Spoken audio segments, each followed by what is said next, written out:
தேவனுக்கே மகிமை உண்டாவதாக. இயேசு கிறிஸ்து விடுதலையின் நாயகன். சத்தியத்தையும் அறிவீர்கள், சத்தியம் உங்களை விடுதலையாக்கும். குமாரன் விடுதலையாக்கினால் நீங்கள் மெய்யாகவே விடுதலையாவீர்கள்.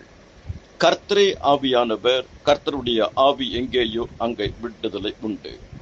முதலாவது பாவத்திலிருந்து விடுதலை, ரோமர் 6:22.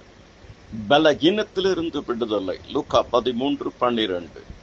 அடிமைத்தனத்திலிருந்து விடுதலை, யாத்திராகமம் 3:8. அக்னியிலிருந்து விடுதலை, தானியேல் 3:25. அதிகாரத்திலிருந்து விடுதலை, கொலோசியர் 1:13, 12 முதல் 15 வசனம். கட்டுகளிலிருந்து விடுதலை, சங்கீதம் 146:7. கடனிலிருந்து விடுதலை, மத்தேயு 18:27. சத்துருடத்திலிருந்து விடுதலை, சங்கீதம் 136:24. சிறையிலிருந்து விடுதலை, எசையா 61:1.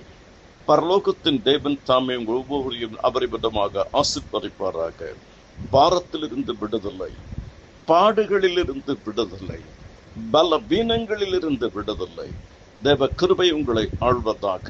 இயேசுவின் நாமத்தில் விடுதலை, இயேசுவின் வார்த்தையில் விடுதலை, இயேசுவின் இரத்தத்தில் விடுதலை, இயேசுவின் கிருபையில் விடுதலை, இயேசுவை பற்றும் விசுவாசத்தில் விடுதலை.